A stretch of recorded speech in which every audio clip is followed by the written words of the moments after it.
If you have a heavenly Father, you won't be dependent on anybody. That's one of the things that the Lord spoke to me when I left the Navy 56 years ago. And the Lord said, you never need to ask anybody in the world for anything. You never have to send a prayer letter. You never have to receive a salary. I'm your Father. You trust me. And today, at the end of nearly 57 years, I can testify. My Father's taken care of me. I have never sent a prayer letter in my life. Never received a salary. Never gone around looking for money. My Heavenly Father is taken, just like Jesus. He took care of Jesus. He took care of Paul.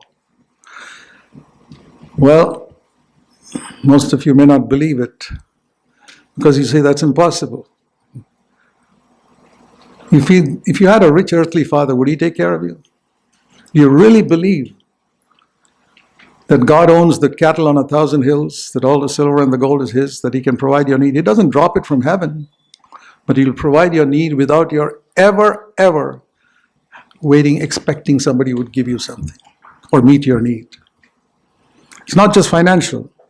When you're sick, what would you do if your father was the best doctor in town, the best surgeon in town? Would you worry about a sickness in your home? Okay, Matthew 6, verse 31. Do not worry. What will we eat? What will we drink? What will we...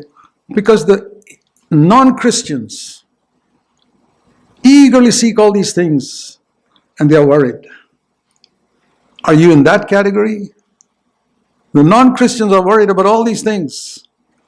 But you got a heavenly Father who knows that you need all these things.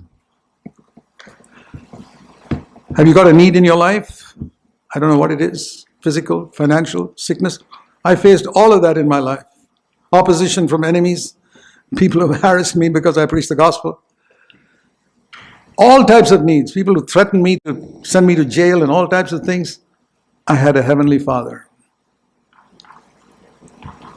A heavenly Father was more powerful than the most powerful person in the world. And the fact that I have faith is proved by the fact that I don't worry. Why do you worry? Verse 31. You know, in this whole section from verse 25 onwards to 34, how many times Jesus said, don't worry. Verse 25, don't worry.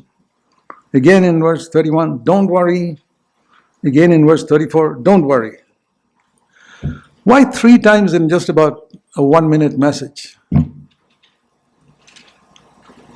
You ask yourself, my brother, sister, do you worry about anything? Jesus said, you have a Father in heaven who cares for the birds, who has numbered the hairs on your head.